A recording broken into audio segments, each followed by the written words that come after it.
Hello friends, I'm Das Food. Welcome into another video. Today we are mixing it up, and rather than unintentionally giving you stupid content, I'm going to intentionally give you stupid content because, well, I thought this seemed like a fun video. So the premise is simple. I spent an unhealthy amount of time brainstorming terrible ideas for DBD killers. Now, these are not licensed killers. These are not licenses that don't fit in the game or something like that. No, these are completely unique and original killers who are just absolutely dreadful for one reason or the other. Maybe they're grossly overpowered, maybe they're grossly underpowered, and maybe they're just completely unrelated to anything DBD at all, and they just don't fit. So that's basically the criteria, which is kind of loose, right? It's just it has to be stupid.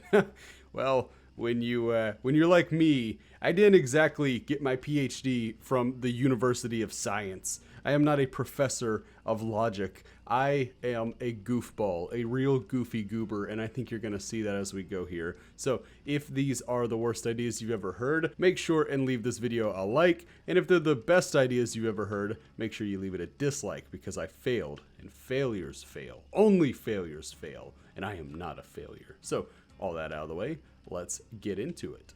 First up, we have one of the scarier killers on this list, that being the "Where's My Hug" guy. This guy, he craves touching of literally any kind, so if he sees survivors healing each other, he has the power where he can pop up and ask them, where's my hug? Where's my back rub? You gonna heal me next? Oh! He thinks that if he hangs out around the survivors long enough, whichever one he's crushing on will fall in love with him just because he was, I don't know, around, and he was able to talk them through like bad breakups or whatever, like, oh, they don't deserve you. They don't deserve you. And by the way, where's my hug? Come on, get it. Come and get it.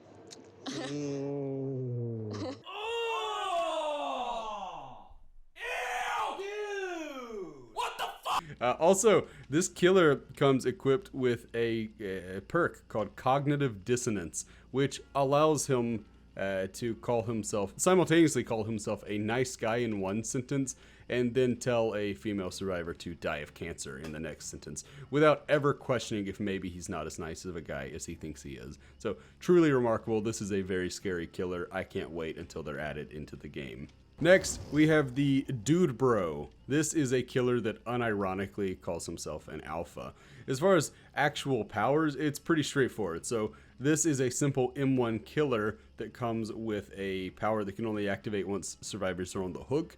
That power is to catch survivors, put them on the hook, and then tell them all about the podcast that he has, where he talks about how to pick up chicks, drive expensive rental cars, and just become an alpha. Just to be a real alpha. This guy's gonna teach you how to be an alpha. Yeah, plus like too, when you're in that bracket of fucking really financial, I'm not, but one day I will be, when I'm in that bracket of like being fucking rich as fuck. Right.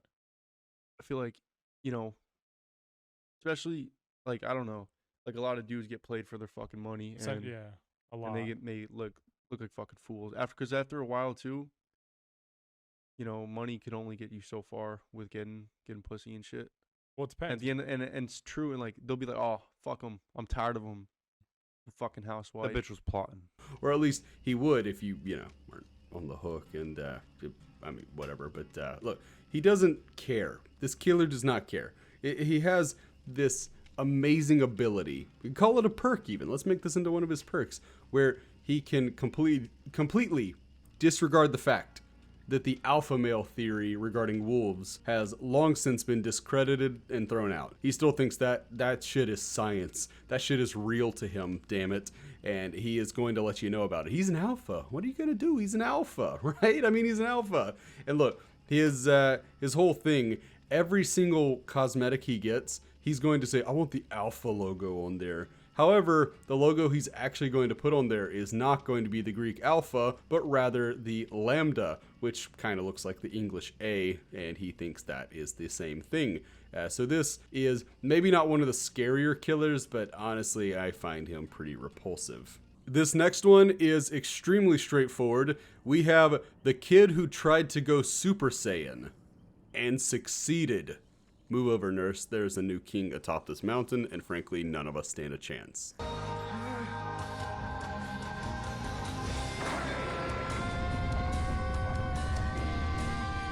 We then have the stand-up comedian who thinks that being offensive equals being funny.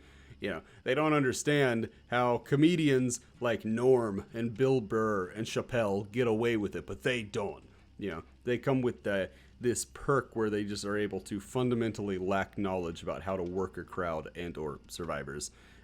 They blame all of their bad matches on cancel culture.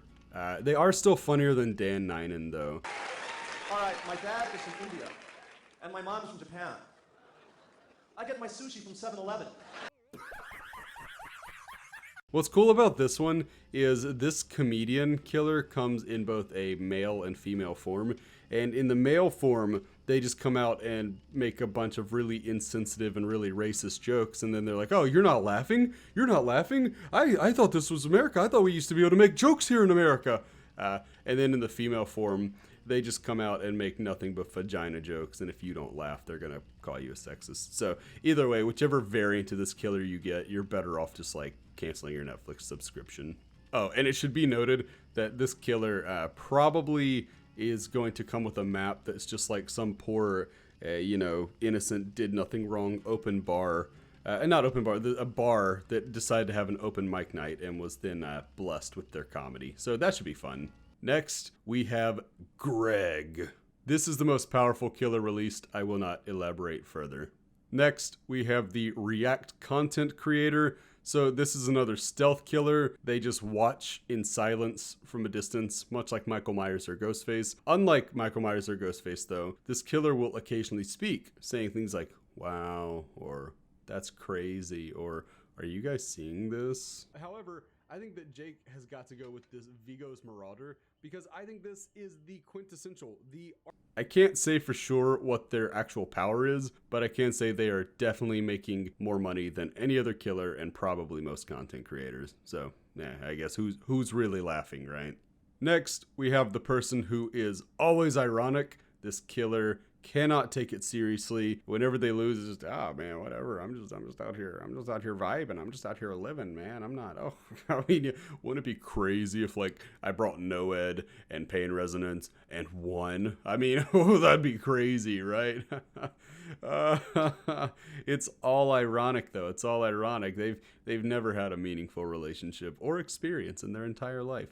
I've ragged a lot on some kind of dude stereotypes, so let me give the ladies a little bit of a love here and make the next killer the girl who exclusively hangs out with guys because they're, quote, less drama. I guess we could call this killer the pick-me. Basically, her power is that she always just kind of knows where the guys are on the map, and when she has to deal with the female survivors, she turns into like this raging beast because she just hates drama. She doesn't want to deal with drama. No drama, please, please.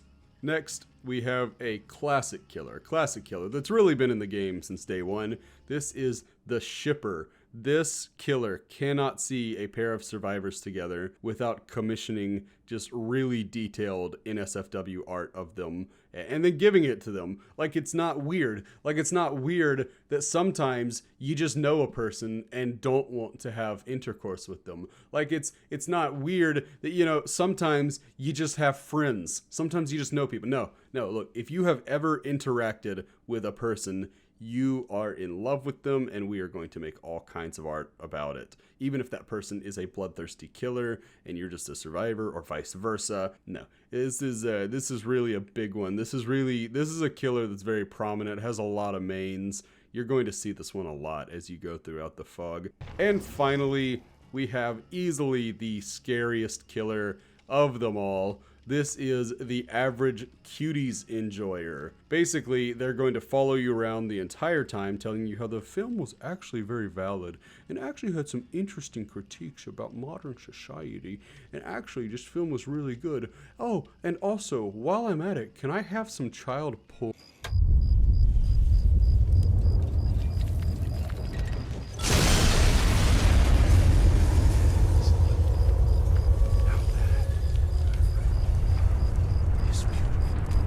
Well done, Mr. Burke.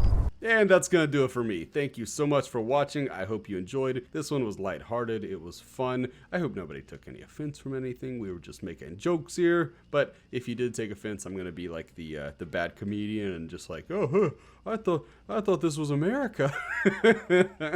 But anyway, thank you so much for watching this video. I hope you are having a lovely day. I'm sure you're a great person who would never end up on a list like this. And until next video, bye friends. I've been dreaming on in my head like I've seen it. A life worth living is a life with meaning. I'll do what I love till my heart stops beating. I'm feeding this demon. Got a taste, can't erase bitterness in my